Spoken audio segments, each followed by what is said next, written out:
Imagine perder um filho. Agora imagine o assassino do seu filho sentado ali, na sua frente, a poucos metros de distância, prestes a ser julgado.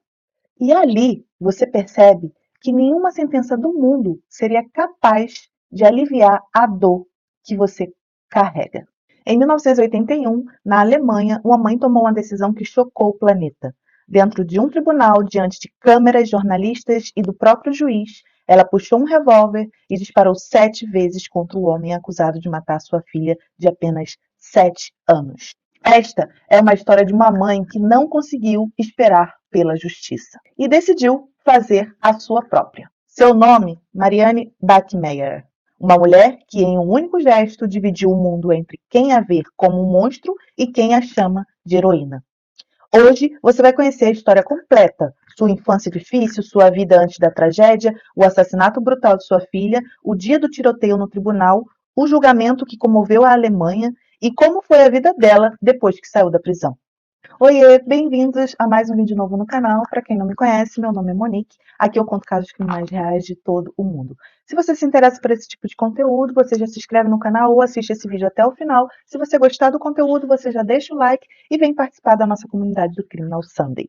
Então, let's go, que eu vou te contar essa história. Para entender essa história, no Tribunal de Lübeck, é preciso voltar alguns anos atrás. Marianne Bachmeier nasceu em 3 de junho de 1950, na Alemanha, logo após a Segunda Guerra Mundial. Um país pobre, destruído e tentando sobreviver aos escombros de um conflito que havia devastado tudo.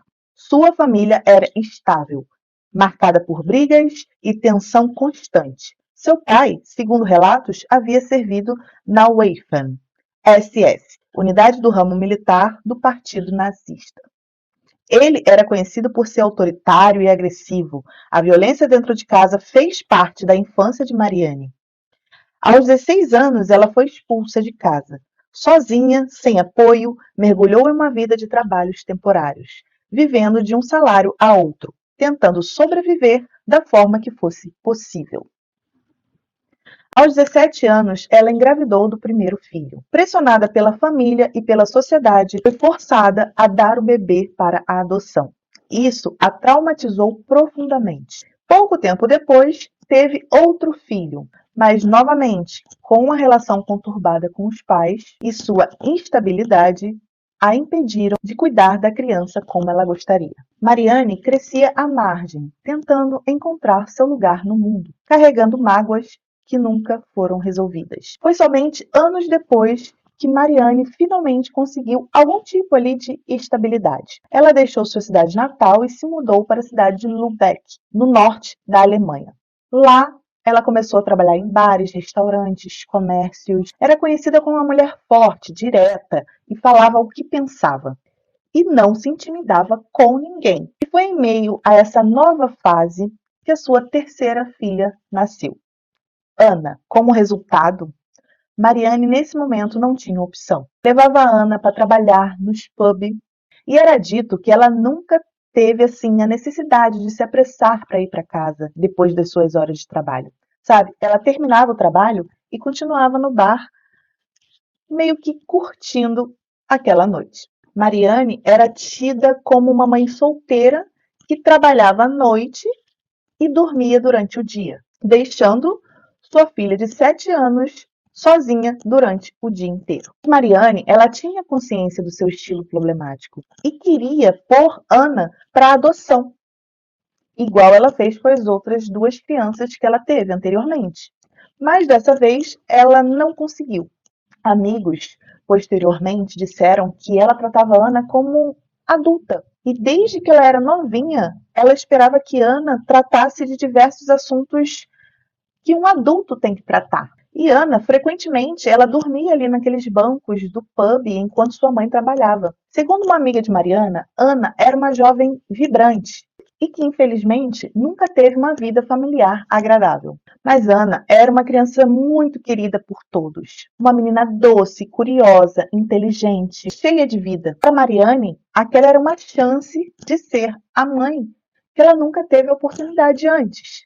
Era a filha por qual ela lutaria com unhas e dentes. Mariane e Anne viviam sozinhas, mas unidas, sabe? A mãe trabalhava muito, mas dedicava alguns tempos livres integralmente para sua filha. E pela primeira vez, cuidando de Ana, ela teve algum sentido na vida. Ela sentia que a vida realmente tinha um propósito, mas tudo mudou em 5 de maio de 1980. Naquela manhã, Ana teve uma pequena discussão com a mãe. Ela não queria ir para a escola e a mãe estava ali tentando convencê-la. Então ela saiu de casa chateada, mas ela decidiu que não iria até a escola. Era um dia normal. Nada indicava o horror que estava prestes a acontecer.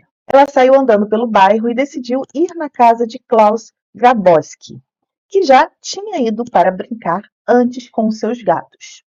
Horas depois, quando a menina não voltou para casa, Mariane começou a se preocupar. Então veio a notícia que nenhuma mãe deveria ouvir. O corpo de Ana havia sido encontrado. Ela havia sido sequestrada, abusada e brutalmente assassinada. O acusado era Klaus Grabowski, um homem com histórico de crimes sexuais. Ele já havia sido condenado anteriormente por abusar de menores e era considerado perigoso. Ele já tinha passado por uma castração química, embora mais tarde tenha sido revelado que ele estava em tratamento hormonal para reverter a castração.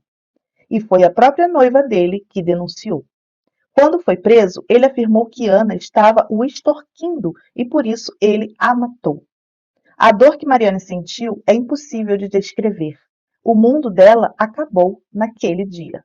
Nos meses seguintes, Mariana se afundou num abismo emocional. Seu luto se misturava com raiva, frustração e um senso agudo por justiça. Ela não conseguia aceitar que um homem com um histórico de Grabowski ainda tivesse em liberdade. Não conseguia acreditar que alguém se aproximou da sua filha para fazer uma coisa monstruosa daquela. Então Mariane passou a frequentar audiências, conversar com advogados. Ela passou a acompanhar ali o processo bem de pertinho.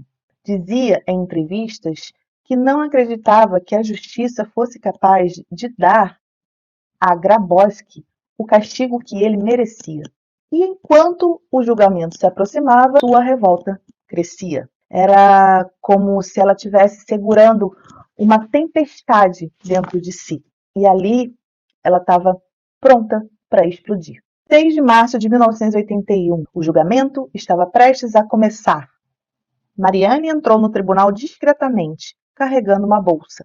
Sentou-se nas últimas fileiras. A sala estava cheia de jornalistas, fotógrafos, advogados.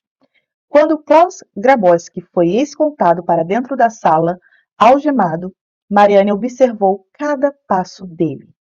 Ela fixou os olhos naquele homem e, naquele momento, algo dentro dela se partiu. Então, calmamente, ela abriu a bolsa e tirou um revólver calibre 22. Sem hesitar, levantou a arma e disparou 7 vezes. 6 tiros atingiram Grabowski. Ele caiu no chão e morreu ali mesmo. O tribunal explodiu em gritos, correria, caos. A imagem daquela mãe atirando no assassino da própria filha ficou registrada para sempre. A Alemanha entrou em choque e o caso tomou proporções internacionais. Havia quem dissesse que Mariane era uma heroína, uma mãe que fez o que muitos fariam se tivessem coragem. Outros afirmavam que seu ato era perigoso. Logo depois dos tiros, Mariane foi presa. Ela não esboçou nenhuma resistência e assim ela foi julgada. No julgamento, a defesa argumentou que Mariane havia agido em colapso emocional sem premeditação. E a promotoria, que era a acusação, alegava que ela tinha premeditado tudo. E aí o debate foi intenso. Já me conta aqui nos comentários o que você acha desse julgamento e qual lado que você estaria ali, da defesa ou da promotoria. Chegando ao final, Mariane foi condenada por homicídio culposo, que é sem premeditação. Sua pena, aproximadamente 6 anos, reduzidos a menos de 3. e com bom comportamento, ela cumpriu apenas parte desse tempo. Para muitos, a sentença foi branda, para outros, foi justa, considerando tudo que ela já havia sofrido. Depois de sair da prisão, Marianne tentou reconstruir sua vida. Ela participou de debates, entrevistas, documentários. Apesar da fama repentina, sua vida era muito longe de glamurosa. Marianne lutava contra crises emocionais, dificuldades financeiras e o peso psicológico do que havia acontecido. Eventualmente, decidiu deixar a Alemanha e se mudar para Sicília, buscando paz e anonimato. Lá, viveu mais tranquila, mas nunca totalmente livre de suas memórias. No início dos anos 90, recebeu outro golpe. Foi diagnosticada com câncer. Passou seus últimos meses refletindo sobre sua filha e sobre a decisão que tomou no tribunal.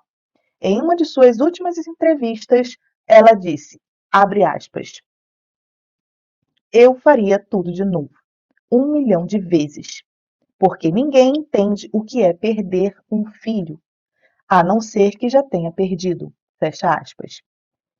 Marianne Beckman morreu em 1996, aos 46 anos. E é isso para o caso de hoje. Se você gostou desse vídeo, deixe um like, que isso ajuda demais o meu trabalho aqui na plataforma. Isso incentiva que o YouTube divulgue mais os meus vídeos para que eu consiga trazer mais vídeos de qualidade para vocês. Então, fiquem bem e até o próximo vídeo. Tchau!